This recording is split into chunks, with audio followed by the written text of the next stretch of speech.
এই দেখো কত সুন্দর ভিউ, সামনে নীল লেক, ঝর্ণা, আর ঝর্ণার মধ্যে আমরা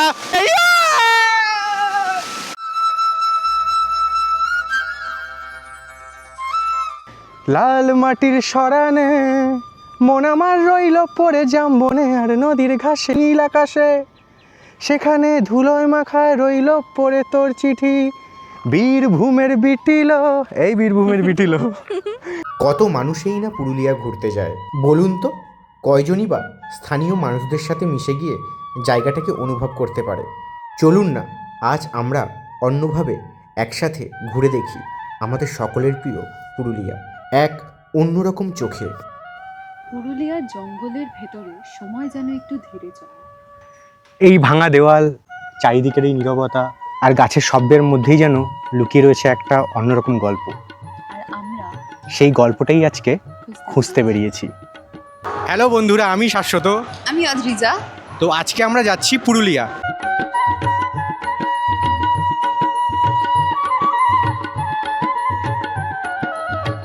আর পুরো ভিডিওটায় তোমাদেরকে সাথে থাকতে হবে। আর আমরা কেটে নিয়েছি হাওড়া চক্রধরপুর এক্সপ্রেসের টিকিট। তো চলো পুরো ভিডিওটায় কোথায় ঘুরলাম, কী করলাম, পুরোটাই তোমরা দেখতে হবে। তো চলো বেশি দেরি না করে শুরু করা যাক। আমরা কেটে নিয়েছি সেকেন্ড এসি টায়ারের টিকিট। আমাদের টিকিট কত করে পড়েছে? 1814 টাকা, মানে 907 টাকা করে পার হেড পড়েছে। তো সিটগুলো যথেষ্ট বড় এবং ভালো কমফোর্টেবল। চলো বাকি জার্নিটা তোমাদের যেতে যেতে দেখাচ্ছি। একেবারে সঠিক সময়ে রাত 11:30 নাগাদ ট্রেন ছেড়ে দিল হাওড়া জাংশন স্টেশন থেকে।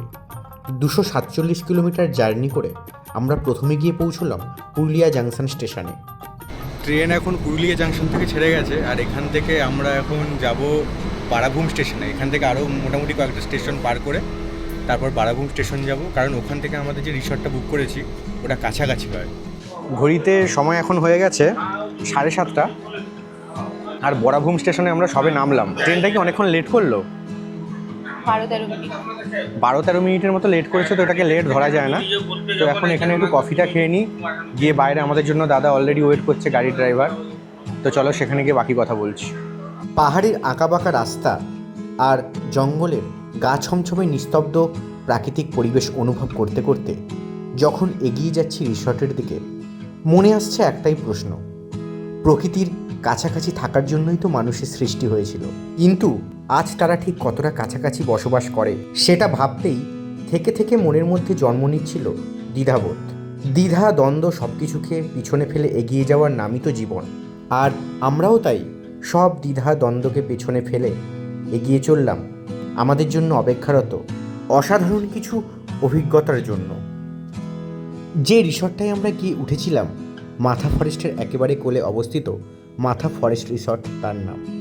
এই রিসর্ট সম্পর্কে যাবতীয় সব কিছু তথ্য, অ্যাকোমোডেশন, ফুডস, রুম রেন্ট সব কিছু একটি আলাদা ভিডিওয় আমি তুলে ধরেছি।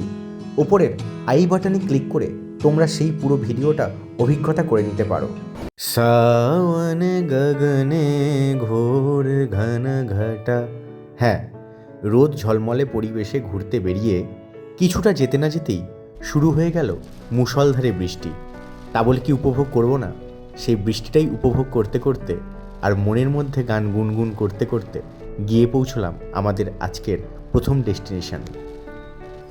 দুপুরবেলা একটু রুমে রেস্ট নিয়ে দেন আমরা আবার বিকেলে বেরিয়েছি। বিকেলে এখন যে জায়গাটা এসেছি ওটার নাম হচ্ছে খয়রাবেড়া ড্যাম। তো আসার পথে একটা ভালো জিনিস হয়েছে, যেটা হচ্ছে হঠাৎ করে বৃষ্টি শুরু হয়ে গেছে, তাই জন্য জায়গাটার প্রাকৃতিক সৌন্দর্যটা আরও বেড়ে গেছে। চারিদিকে সবুজ, আর দূরে এদিকে হচ্ছে ময়ূরের ডাক শোনা যাচ্ছে। এখানে জঙ্গলের ভেতর থেকে ময়ূর টয়ূর ডাকছে, আর পুরো সবুজ হয়ে উঠেছে, আকাশে বিদ্যুৎ চমকাচ্ছে। সে এক আলাদাই পরিবেশ। মনে হচ্ছিল ছোটবেলায় যেমন জল রং দিয়ে ছবি আঁকতাম, সেই ছবিটাই যেন কেউ আমাদের চোখের সামনে তুলে ধরেছে।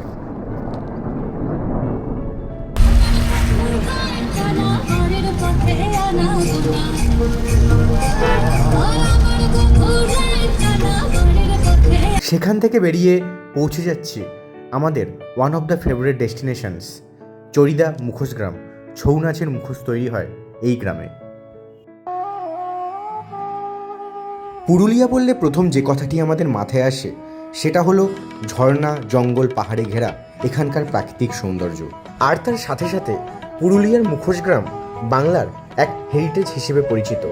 তাই আর চলে গিয়েছিলাম 150 বছরের চেয়েও পুরনো শিল্পকলাকে ঘুরে দেখতে পুরুলিয়ার চরিদা গ্রামে।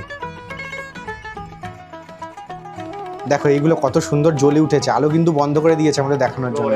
ছয়ের মুখোশের মানে ঠিক ছোট সাইজ আর কি।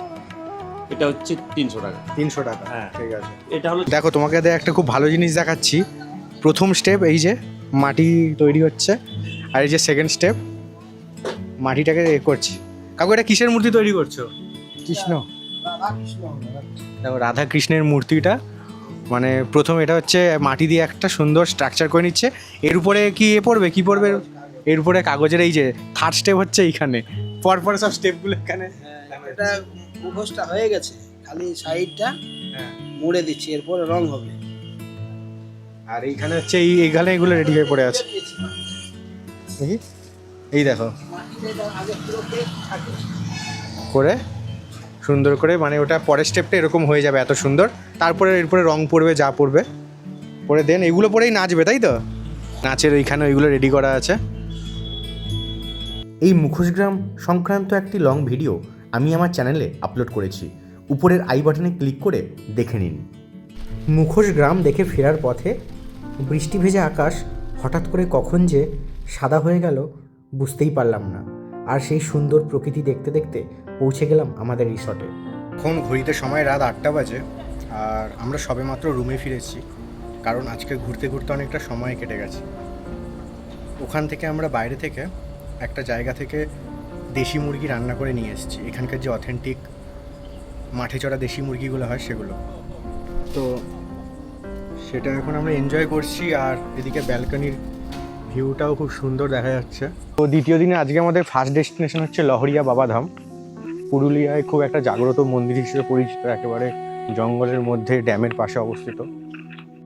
অযোধ্যা পাহাড়ের পাদদেশে অবস্থিত এই লহরিয়া বাবা ধাম খুবই জাগ্রত, এমনই বিশ্বাস এখানকার স্থানীয় মানুষদের।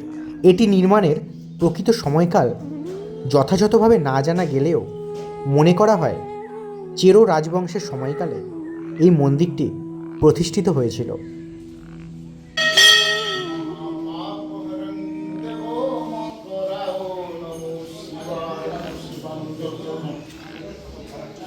কাছেই এই লহরিয়া ড্যাম দর্শনার্থীদের কাছে আরেকটি আকর্ষণীয় জায়গা।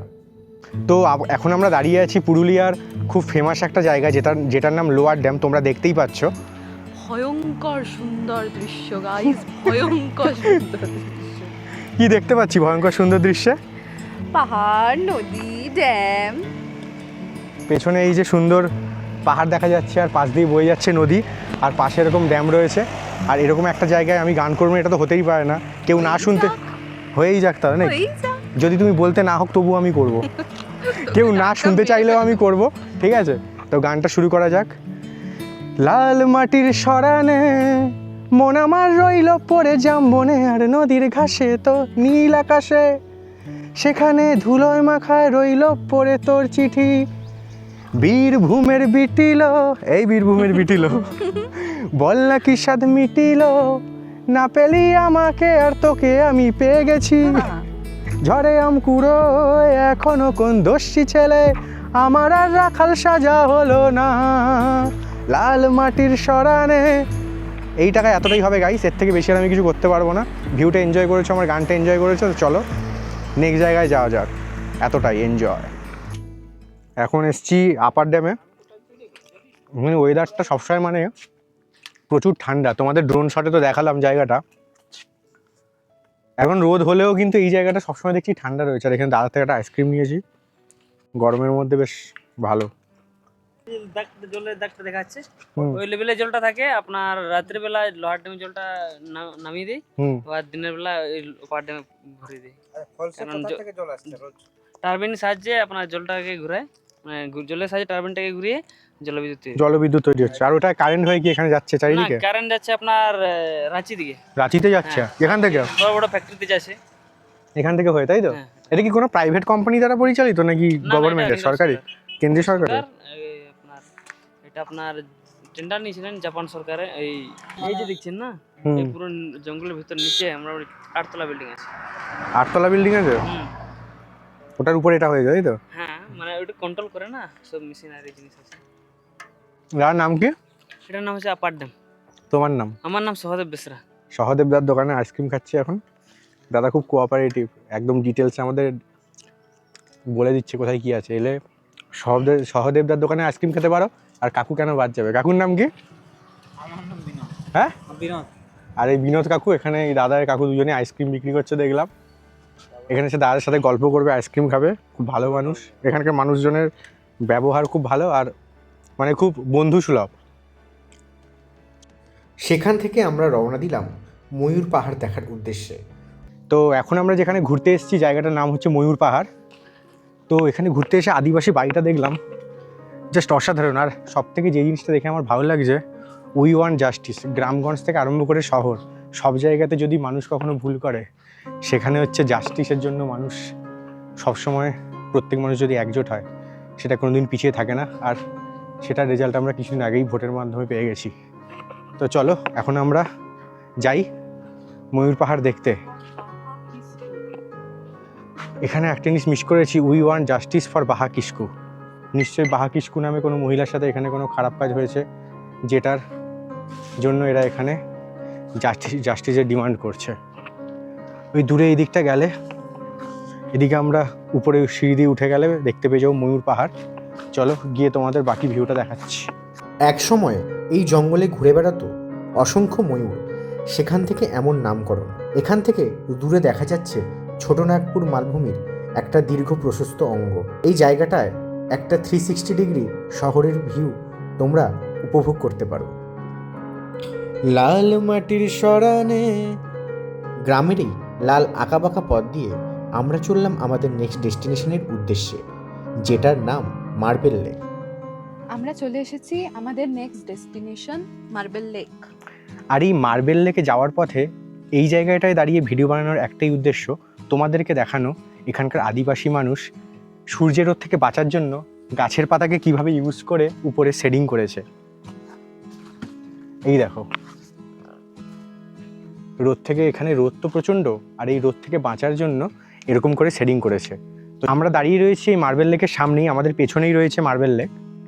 আর এখানেই যত পাথর রয়েছে, এই পাথরগুলো কেটেই নিয়ে যাওয়া হয়। তারপর এই পাথরগুলো থেকেই পাথরের যে মূর্তি আমরা কিনি না ঘর সাজানোর জন্য, ওগুলো এই সব জায়গা থেকেই পাথরগুলো নিয়ে যাওয়া হয়। এক্স্যাক্টলি তাই। তো চলো লেকটার একটা সুন্দর ভিউ আমরা সবাই দেখে নিই।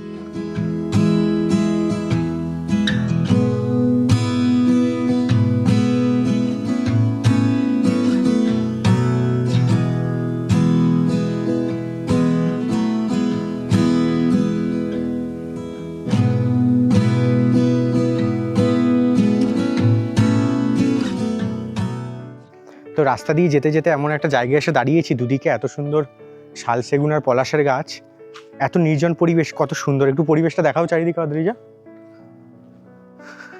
এদিকে আমরা গাড়িটা রেখে দিয়েছি, একটু ওয়েট করছি, আর আমরা এখন এই জায়গাটা একটু ঘুরে দেখবো। দেখো তোমার দেখাচ্ছি, দেখো তোমরা।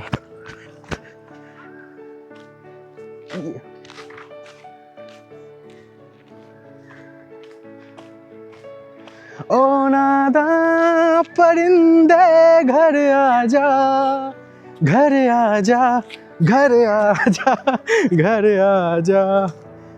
জায়গাটা কিন্তু অসাধারণ লাগছে। এখন আমরা যাচ্ছিলাম একটা জায়গায়, যেতে যেতে মাঝপথে এটা পড়েছে। কি দুর্দান্ত ছায়া, কি দুর্দান্ত পরিবেশ। বামনি ফলস যাওয়ার পথে এই রাস্তাটা তোমরা দেখতে পাবে। দূরে ময়ূর ডাকছে, পাখি ডাকছে, মনে হচ্ছে এখানেই যেন শুয়ে থাকি এই গাছের তলায়। গাছে, এই গাছের ওই গাছ, যে কোনো একটা গাছের তলায় বসে শুয়ে শুয়ে টাইমটা স্পেন্ড করি। চলো যাওয়া যাক।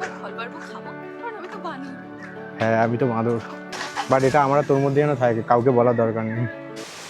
তো এখন আমরা দাঁড়িয়ে রয়েছি বামনি ফলসে, যেটা হচ্ছে অযোধ্যা পাহাড়ের একটা উচ্চতম স্থান।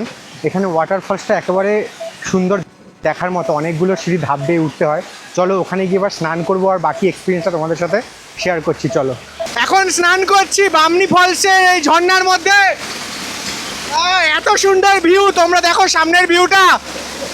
এই দেখো কত সুন্দর ভিউ, সামনে নীল লেক, ঝর্ণা, আর ঝর্ণার মধ্যে আমরা দুজনে। ঘন শালপিয়ালির জঙ্গল ভেদ করে 400টা সিঁড়ি নিচে নেমে পৌঁছতে হয় এই বামনি ফলসে। জুলাই থেকে অক্টোবর মাস পর্যন্ত এখানে জল থাকে মনোমুগ্ধকর করে দেওয়ার মতো। এখান থেকে আপনারা দেখতে পাবেন আপার ড্যাম লোয়ার ড্যামের একটা হালকা ভিউ। সপরিবারে অবশ্যই এখান থেকে একবার ঘুরে যেতে পারেন।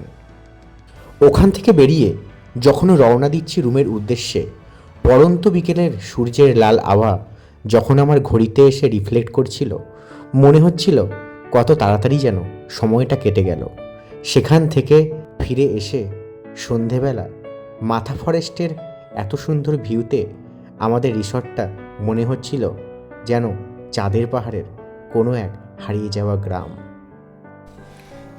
ঘড়িতে সময় এখন সকাল 5:30, আর আমরা এত তাড়াতাড়ি রেডি হয়ে যাওয়ার কারণ আজকে আমরা আর্লি চেক আউট করবো।